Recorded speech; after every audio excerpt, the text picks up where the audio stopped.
Shri P K Kunhalikutty, അങ്ങേക്ക് 10 minute. Sir,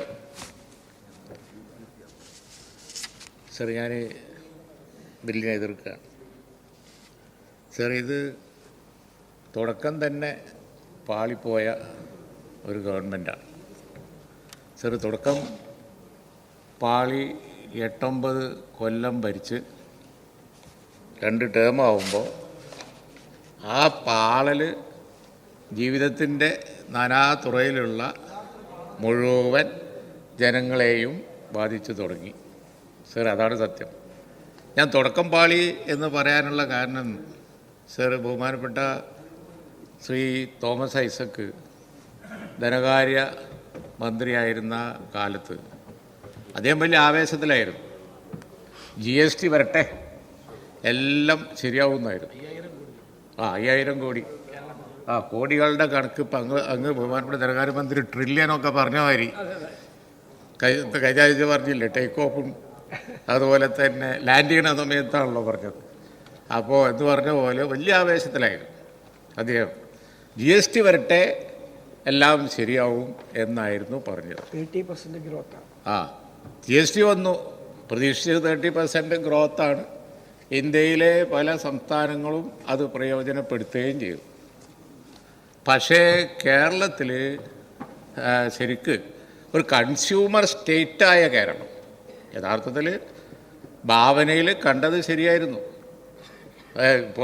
നമ്മുടെ കേന്ദ്ര ഗവൺമെൻറ് ഈ GST on tax own country കൊണ്ട് അത് കൊണ്ടുവന്നതൊക്കെ അത്ര മോശമായ കാര്യമായിരുന്നില്ലല്ലോ.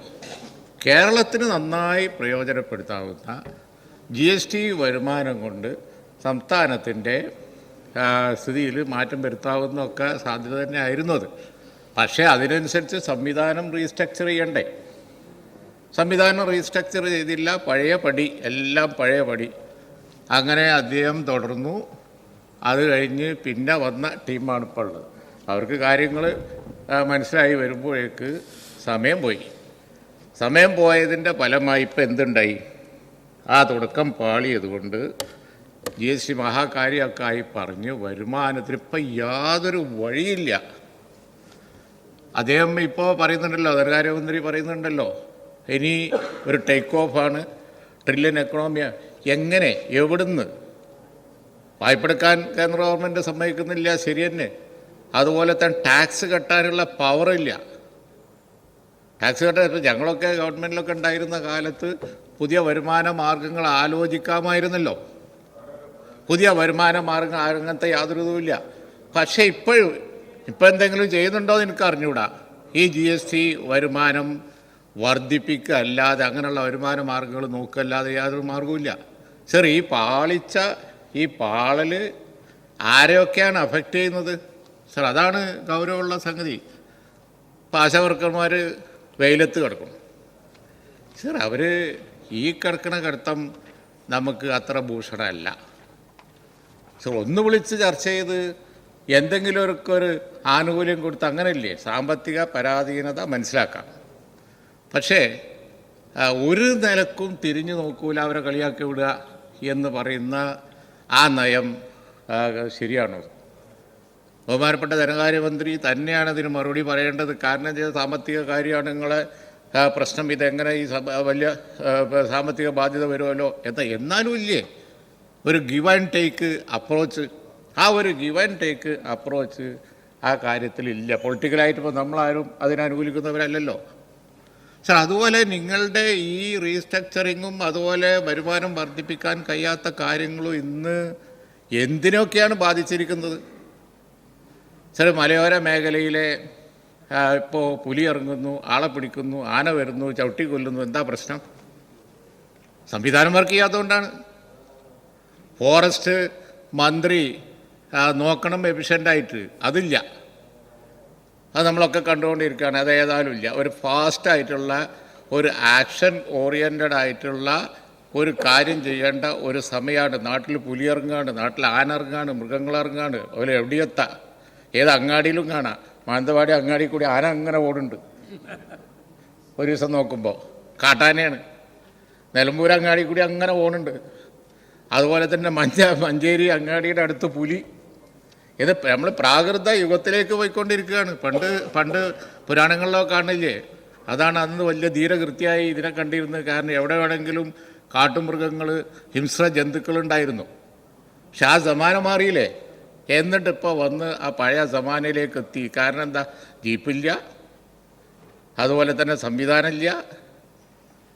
സർ, നാട്ടിലെ പോലീസ് എഫിഷ്യൻ്റായിട്ട് വർക്ക് ചെയ്യണം. പോലീസ് സ്റ്റേഷനിൽ ഇന്നും രാവിലെ പറഞ്ഞുകൊണ്ടിരിക്കുന്നുണ്ട്, പോലീസ് സ്റ്റേഷനിൽ വിളിച്ചാൽ വരാൻ പെട്രോളില്ല, വണ്ടിയില്ല സർ, വണ്ടിയില്ല. സർ, എന്താ കഥ? അപ്പോഴത്തിൽ നാട്ടിൽ നടക്കണ മുഴുവൻ നടന്നു തീരൂലേ? ഇന്നിവിടെ അടിയന്തര പ്രമേയം ഉണ്ടായി. ആരോഗ്യ രംഗത്ത് നമ്മുടെ പഴയ സ്റ്റാറ്റസ് പോയിക്കൊണ്ടിരിക്കുകയാണ്. ഒരു വസ്തുതയാണ്. കറണ്ട് ഇപ്പോൾ ചിലവഴിക്കാനുള്ള പണമില്ല. അതുകൊണ്ട് കേരളത്തിൻ്റെ സ്ഥിതി വളരെ മോശമായിക്കൊണ്ടിരിക്കുകയാണ്. മലബാർ മേഖലയിലുള്ള വിദ്യാലയങ്ങളിൽ പുതിയ കോഴ്സ് അനുവദിച്ചോ? ഉമ്മൻചാണ്ടി ഗവൺമെൻറ് നിന്നപ്പോൾ ഞങ്ങൾ ലക്ഷ്യം വെച്ച് പോയിരുന്നത് എല്ലാ ജില്ലകളിലും മെഡിക്കൽ കോളേജ്. അത് യാഥാർത്ഥ്യമാക്കാനുള്ള ഒരു ഓട്ടത്തിലായിരുന്നു. അതുപോലെ തന്നെ എല്ലാ കോൺസ്റ്റിറ്റ്യുവൻസിയിലും അതിൽ രാഷ്ട്രീയം നോക്കിയില്ല, കോളേജ് ഇല്ലാത്തടത്തൊക്കെ കോളേജ് അല്ലേ. അതുപോലെ തന്നെ കുറവുള്ള സ്ഥലങ്ങളിൽ കുട്ടികൾ ഓരോ വർഷം പാസ്സായിക്കൊണ്ടിരിക്കുന്നു എന്നുള്ളത് നമുക്കറിയാം. അവർക്ക് സ്റ്റാൻഡേർഡുള്ള എഡ്യൂക്കേഷൻ കൊടുക്കണം. ആ സ്റ്റാൻഡേർഡുള്ള എഡ്യൂക്കേഷൻ കൊടുക്കണമെന്നുണ്ടെങ്കിൽ ഈ 65ഉം 70ഉം കുട്ടികൾ ഒരു ക്ലാസ്സിൽ അങ്ങനെ പറ്റുമോ? അപ്പോൾ ആവശ്യമായ കോഴ്സുകൾ അനുവദിക്കണ്ടേ? ഡിഗ്രി കോഴ്സുകൾ അനുവദിക്കണ്ടേ? +2 കോഴ്സുകൾ അനുവദിക്കണ്ടേ? നിങ്ങൾ 10 വർഷമായിട്ട് അതെടുത്ത് കോൾഡ് സ്റ്റോറേജിൽ വെച്ചു, വല്ലതും അനുവദിച്ചു. ആ ബാക്ക്വേർഡ് ഡിസ്ട്രിക്ട്സ് ഇതൊക്കെ സ്ഥിതി എന്താ? അവിടുത്തെ കാര്യം എന്താ? നമ്മൾ പബ്ലിക് സ്കൂളുകളെ ശക്തിപ്പെടുത്തി, കോളേജുകളെ പബ്ലിക് എഡ്യൂക്കേഷനെ ശക്തിപ്പെടുത്തി എന്നൊക്കെ പറയുന്നുണ്ടല്ലോ. സർ, അതുപോലെ എല്ലാ രംഗങ്ങളെയും ബാധിക്കുകയാണ് ഓരോരോ പ്രഖ്യാപനങ്ങൾ. അങ്ങനെ അടിസ്ഥാന സൗകര്യത്തിന് 300 കോടി അങ്ങ് ഇവിടെ വന്നിട്ട് അങ്ങോട്ട് പ്രഖ്യാപിക്കും, 10 പൈസ നോ എക്സ്പെൻഡിച്ചർ. അതുപോലെ തന്നെ IT രംഗത്ത് ഇൻഫ്രാസ്ട്രക്ചർ 134 കോടി നോ എക്സ്പെൻഡിച്ചർ. ഞാൻ ആ ലിസ്റ്റ് വായിക്കുന്നില്ല. അതുപോലെ തന്നെ എക്കണോമിക് റിവ്യൂ എടുത്ത് നോക്കൂ സർ. പൊതുമേഖലാ സ്ഥാപനങ്ങൾക്ക് ഫണ്ട് കൊടുക്കണ്ടേ? കൊടുക്കാതെ അത് നിലനിൽക്കുമോ? ഇന്ന് ഈ പ്രാവശ്യത്തെ എക്കണോമിക് റിവ്യൂ എടുത്ത് നോക്കിയാൽ മതി, കാണാൻ കഴിയും. എന്താണ് നന്നായി പ്രവർത്തിക്കുന്ന പൊതുമേഖലാ സ്ഥാപനങ്ങളുടെ എണ്ണം കുറഞ്ഞ് വരികയാണ്. 15ആയി. ലാഭമൊക്കെ പറയാണ്ടിരിക്കുക നല്ലത്. ലാഭത്തിൻ്റെ പ്രശ്നം ഉത്ഭവിക്കുന്നില്ല. KMML അടക്കം സമരമായി ആനുകൂല്യങ്ങൾക്ക് വേണ്ടി. പക്ഷേ അവസാനം വന്നിട്ട് ഇപ്പോൾ ശമ്പളം കൊടുക്കൽ ഒരു അപൂർവ കാര്യമായി മാറി. സർ, ഞാൻ പറഞ്ഞില്ലേ, ഇപ്പോൾ റേഷൻ മുടന്തി അല്ലേ പോണത്.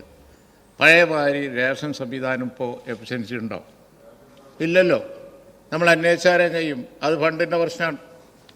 സർ, പല സംസ്ഥാനങ്ങളിലും ശമ്പളം മുടങ്ങിയിട്ടുണ്ട്, ഇവിടെ മുടങ്ങിയിട്ടില്ല എന്നാണ് ഒരു നേട്ടം പറയുന്നത്. അതൊരു വല്ലാത്ത കാര്യമാണല്ലോ. ഇന്ത്യയിലെ പല സംസ്ഥാനങ്ങളെ മാതിരി എല്ലാത്തിലും പറയും താരതമ്യപ്പെടുത്തി. ഇപ്പം ഇന്ന് രാവിലെയും പറഞ്ഞു, എന്താ വെച്ചാൽ ആരോഗ്യ രംഗത്ത്, വിദ്യാഭ്യാസ രംഗത്ത്, ബാക്കിയുള്ള രംഗത്ത് പണ്ടേ അങ്ങനെ ആയിരുന്നില്ലല്ലോ. നമ്മൾ ലോകോത്തര നിലവാരത്തിൽ നിന്ന ഞാനൊക്കെ വ്യവസായ മന്ത്രിയായിരുന്നു, IT മന്ത്രിയായിരുന്ന കാലത്ത് പല സ്ഥലങ്ങളിലും ഡെലിഗേഷനിൽ പോയിട്ട് അവിടെ പറഞ്ഞുകൊണ്ടിരുന്നത് എന്താ?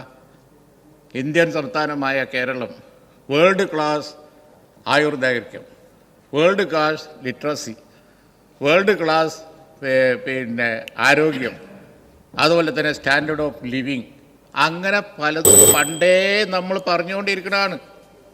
ഇപ്പോൾ ഒക്കെ ഇത് ഇന്നലെ കൊണ്ട് ഉണ്ടായതുപോലെ മിഷണറിമാരുടെ പ്രവർത്തനവും കേരളത്തിലെ പ്രത്യേകതയും ലിറ്ററസിയും ബാക്കി കാര്യങ്ങളൊക്കെയാണ് കേരളത്തെ നിലവാരത്തിലെത്തി. ഇപ്പോഴത്തെ പ്രശ്നം അതല്ല. ഇപ്പോഴത്തെ പ്രശ്നം എന്ന് പറയുന്നത് ഈ ഫണ്ട് കുറവ്, ഇത്ര പണമില്ലാത്ത സ്ഥിതിയിൽ ഇത് കണ്ടിന്യൂ ചെയ്താൽ ആ സ്റ്റാൻഡേർഡ് നമുക്ക് നിലനിർത്താൻ കഴിയുമോ എന്നുള്ളതാണ് ഇപ്പോഴത്തെ പ്രശ്നം. സർ, ഇപ്പോൾ 80%ഓ 85%ഓ ചിലവഴിച്ചിട്ടാണ് നമ്മൾ പെൻഷനും ശമ്പളവും ബാക്കിയുള്ളതും കൊടുത്തുകൊണ്ടിരിക്കുന്നത്. അതിങ്ങനെ കൂടി ലോൺ എടുക്കുന്നതിനനുസരിച്ച് പിന്നെയും കൂടി പോയി അവസാനം നമ്മളെ ശമ്പളം മുടങ്ങുന്നപ്പോൾ ഒരു ശമ്പളം കൊടുക്കുക എന്നുള്ളത് ഉത്സവ സീസണിലൊക്കെ ഒരു ടാസ്ക് അല്ലേ. ചില സമയത്ത് മാർച്ചിൽ പ്രശ്നങ്ങളല്ലേ, എങ്ങനെയെങ്കിലുമൊക്കെ കൊടുത്തുകൊണ്ടിരിക്കണം. മുടങ്ങുന്നില്ല എന്നുള്ളത് ശരി. അത് മതിയോ കേരളത്തെ സംബന്ധിച്ചിടത്തോളം? സാർ, അതുകൊണ്ടാണ് ഞാൻ പറഞ്ഞത്, ഈ 8-9 കൊല്ലമായി തുടക്കം പാളി, അതിൻ്റെ സാർ 2 മിനിറ്റ്, തുടക്കം പാളി അതിൻ്റെ ഒടുക്കം വരെ ഇങ്ങനെ പോകും. എന്നിട്ടാണ് ഇപ്പോൾ പറയുന്നത് ഞങ്ങൾ തിരിച്ചു വരും. ഞാൻ സാർ അതുകൂടി ആ പൊളിറ്റിക്കൽ പോയിന്റ് കൂടി പറഞ്ഞ് അവസാനിപ്പിക്കുകയാണ്. എന്തിൻ്റെ അടിസ്ഥാനത്തിലാണ് നിങ്ങൾ തിരിച്ചു വരും എന്ന് പറയുന്നത് എനിക്കറിഞ്ഞു. കാരണം സാർ അല്ല, ഞാൻ പറയട്ടെ, ഇക്കഴിഞ്ഞ പാർലമെൻറ്റ് തെരഞ്ഞെടുപ്പിലെ കണക്ക് നോക്കുകയാണ് എന്നുണ്ടെങ്കിൽ നിങ്ങളുടെ ശക്തി കേന്ദ്രങ്ങളായ പല അസംബ്ലി മണ്ഡലങ്ങളും, ആ അസംബ്ലി മണ്ഡലങ്ങളിൽ തന്നെ നിങ്ങളുടെ ശക്തി കേന്ദ്രങ്ങളായ ബൂത്തുകളിലൊക്കെ നിങ്ങൾ വല്ലാതെ താഴെ പോയിട്ടുണ്ട്. അതാണ് വസ്തുത. അതെങ്ങനെ ആ ജനങ്ങൾ വോട്ട് ചെയ്യാത്തതുകൊണ്ടും അതുപോലെ തന്നെ നിങ്ങൾക്ക് എതിരായി വോട്ട് ചെയ്തുകൊണ്ടും അല്ലേ കഴിഞ്ഞ പാർലമെൻറ്റ് തെരഞ്ഞെടുപ്പിലെ ആ റിസൾട്ട് ഉണ്ടായത്. ഇനി വരാൻ പോകുന്ന അസംബ്ലി തെരഞ്ഞെടുപ്പിൽ ഞങ്ങൾ തിരിച്ചു വരും എന്ന് പറഞ്ഞതിൻ്റെ അടിസ്ഥാനം എന്താണ് സാർ? അപ്പോഴാണ് അനലൈസ് ചെയ്യുമ്പോൾ ഒരു സാധ്യത കാണാവുന്നത്, തിരിച്ചു വരാനുള്ള അവരൊരു ഹോപ്പ്. ഇപ്പം ഞാൻ അത്രയും സമയം പറഞ്ഞ പെർഫോമൻസിൻ്റെ അടിസ്ഥാനത്തിലല്ല, ബാലൻസ് ഷീറ്റ് എടുത്ത് നോക്കുമ്പോൾ ആകെ ആ റോഡാണുള്ളത്. അത് ഗഡ്കരിൻ്റെ റോഡാണ്, ഇന്ത്യ ഒട്ടാകുള്ള റോഡാണ്. അത് നിങ്ങളതല്ല. അതിൽ നിങ്ങൾ ഈ 8 കാലി മമ്മുഞ്ഞി ഇത് നമ്മളതാണെന്ന് പറഞ്ഞുകൊണ്ട് ഇറക്കാന്നല്ലാതെ യാതൊരു കാര്യമില്ല. എല്ലാവർക്കും പറഞ്ഞു കേട്ടാൽ തോന്നും ഈ റോഡ് കാസർഗോഡ് നിന്ന് തുടങ്ങിയിട്ട് ഇവിടെ തിരുവനന്തപുരത്ത് എത്തുമ്പോഴത്തേന് നിൽക്കുമെന്ന്. അതില്ലല്ലോ, അത് തുടർന്ന് പോവുകയല്ലേ. അത് ഇന്ത്യ ഒട്ടാകുള്ള റോഡാണ്. അതിന് 5000 കോടി ഉറുപ്പിക കൊടുത്തു എന്നുള്ളത് ശരിയാണ്. അത് നമുക്ക് അവകാശപ്പെടാം. ലാൻഡ് എത്ര? അത്രേ ഉള്ളൂ. പക്ഷെ ആ റോഡ് കാസർഗോഡ് കഴിഞ്ഞ് മംഗലാപുരത്ത് കടന്ന് പിന്നെയും പോവില്ലേ? അപ്പോൾ ആ സ്റ്റേറ്റ് കൊടുക്കും. അത്രേ ഉള്ളൂ. എന്നിട്ട് 8 കാലി വമ്പഞ്ഞി. കാരണം ഈ റോഡ് നമ്മളതാണ്. എന്താണ് കാണാനുള്ള ആകെ ഒരു സാധനം അതാണ്, വേറെ ഒന്നും കാണാനില്ല. ഞങ്ങൾ കൊണ്ടുവന്ന ഇൻവെസ്റ്റ് കേരളമൊക്കെ പറയുന്നു, ഞങ്ങൾ കൊണ്ടുവന്ന പിന്നെ സ്മാർട്ട് സിറ്റി വരെ പോയി. അതാണ് ഫലം. വേറൊരു ഫലം ഈ 9 കൊല്ലത്തെ 10 കൊല്ലത്തെ ഭരണം കൊണ്ട് കാണാനുള്ളതില്ല. പിന്നെ എങ്ങനെ തിരിച്ചു വരാനാണ് സാർ? എനിക്ക് തോന്നുന്നു ആകെ ഒരു ഹോപ്പുണ്ട്. അങ്ങേക്ക് പറഞ്ഞുതരാം. അങ്ങേക്കൊരു സുരക്ഷിത മണ്ഡലമൊക്കെ ഉള്ളതാണ്, പേടിക്കണ്ട സാർ. പക്ഷേ ഞാൻ ചോദിക്കട്ടെ, ഈ തിരിച്ചുവരവിൻ്റെ കഥ എന്താണ്? ആ തിരിച്ചുവരവിന് കൊണ്ട് ആകെ ഒരു വിഷയത്തിലാണ് ഹോപ്പ്. ബി ജെ പി കുറച്ച് വോട്ട് അടിച്ച് മാറ്റും, അതിന്മേൽ നമുക്ക് രക്ഷപ്പെടാം എന്നുള്ളതാണ്. മുനമ്പൊക്കെ തീർക്കാതെ കൊണ്ടുപോകുന്നത് അതുകൊണ്ടാണ്. മുനമ്പം തീർക്കാതെ കൊണ്ടുപോകുന്നത് അതുകൊണ്ടാണ്. സാർ, ഒരു ഗവൺമെൻറ് വിചാരിച്ചാൽ ഗവൺമെൻറ്റും നിങ്ങളടുത്ത് തന്നെ, വഖഫ് നിങ്ങളടുത്ത് തന്നെ, ആ പ്രശ്നങ്ങൾക്ക് കൂടിയാലോചനയിലൂടെ തീർക്കാൻ കഴിയില്ലേ? ബന്ധപ്പെട്ട കക്ഷികൾ മുഴുവൻ പറഞ്ഞില്ലേ? പറഞ്ഞു ഗവൺമെൻറ് തീർക്കണം നെഗോഷിയേഷൻ. പക്ഷെ നിങ്ങൾ തീർക്കുന്നില്ലല്ലോ. ഒരു കൂടിയാലോചനക്ക് ഇതുവരെ വിളിച്ചിട്ടുണ്ടോ? ഇല്ലല്ലോ. ആരെയും രണ്ട് എല്ലാവരെയും വിളിച്ചിട്ട് കൂടിയാലോചനയിലൂടെ തീർത്തൂടെ? വഖഫ് ബോർഡ് നിങ്ങളത്, ഗവൺമെൻറ് നിങ്ങളത്. ഇത് ഗവൺമെൻറ് അധികാരമില്ല എന്നാണോ പറയുന്നത്? പ്രശ്നം തീർക്കാൻ ഞാൻ നിർത്തുകയാണ്. അധികാരമില്ലാണോ എന്നാണ് പറയുന്നത്? തീർക്കൂല. കാരണം എന്താ? ആകെ ഒരു പ്രതീക്ഷയാണ് BJP കുറച്ച് വോട്ടടിച്ച് മാറ്റും, അങ്ങനെ നമുക്ക് അതായിരിക്കണം തിരിച്ചു വരും എന്ന് പറഞ്ഞതിൻ്റെ അടിസ്ഥാനം എന്നാണ് എനിക്ക് തോന്നുന്നത്. പറഞ്ഞു തന്നാൽ മനസ്സിലാക്കാം. ഞാൻ ദീർഘിപ്പിക്കുന്നില്ല, ഞാൻ ഇതിനെ എതിർക്കും.